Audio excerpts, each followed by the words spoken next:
అయ్యప్ప దేవాయ నమః అభయ స్వరూపాయ నమః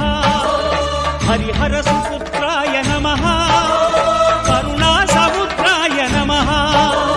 నిజ ధీర గంభీర శబరీగిరి శిఖర ఘనయోగ ముద్రాయ నమః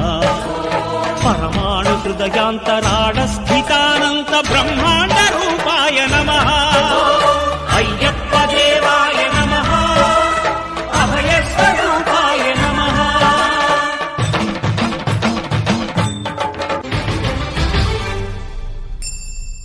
పద్దెనిమిది పడిమెట్ల పైకెక్కి గుడికేగు భక్తులకు ఎదురొచ్చే బంగారు స్వామి ఇరుముడులు స్పృశించి శుభమును దీవించి జన బృందముల చేర జగమేలు స్వామి తన భక్తులను